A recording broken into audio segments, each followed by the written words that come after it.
మోంతా తుఫాను ప్రభావంతో తెలంగాణ వ్యాప్తంగా ఎడతెరిపి లేకుండా భారీ వర్షాలు నమోదవుతున్నాయి. నిన్న సాయంత్రం ఒకవైపు తుఫాన్ తీరం దాటినప్పటికీ ప్రభావం మాత్రం ఇంకా కొనసాగుతూనే ఉంది. ఎన్ని రోజుల వరకు ఈ ప్రభావం ఇలానే కొనసాగే అవకాశం ఉంది? దీని గురించి మనతో మాట్లాడడానికి ఐఎండీ డైరెక్టర్ నాగరత్నం గారు ఉన్నారు. వారితో మాట్లాడతాం. మేడం, నిన్న తీరం దాటింది, ఇంకా ప్రభావం కొనసాగుతుంది. ఎన్ని రోజుల వరకు దీని ప్రభావం కొనసాగే అవకాశం ఉంది, తుఫాన్ ప్రభావం? ఓకే, గత రాత్రి చూసుకున్నట్లయితే 11:30 నుంచి 12 మధ్యలోని మనకి మోంతా సివియర్ సైక్లోనిక్ స్టార్మ్ ఏదైతే ఉందో అంతర్వేది నర్సాపురం దగ్గర ఇది తీరం తాకటం జరిగింది. దీని యొక్క ఇంపాక్ట్స్ గేల్ విండ్స్ అవి 90 to 110 km/h కూడా మనం చూసుకున్నట్లయితే ఇవి మచిలీపట్నం ఆ ప్రాంతాల్లో కూడా ఎక్కువగా కూడా దీని యొక్క ఇంపాక్ట్స్ కనపడ్డాయి.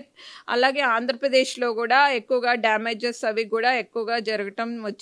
అయితే ఈరోజు చూసుకున్నట్లయితే మనకి గడిచిన 12 గంటల్లోనే ఈ సిస్టమ్ మనకి వెస్ట్ వర్డ్ మనకి తెలంగాణ మీదకి ఇంటీరియర్గా కదిలి అట్లాగే ఇప్పుడు నార్త్ వెస్ట్ వర్డ్ మూవ్ అయ్యే ఛాన్సెస్ కనిపిస్తున్నాయి.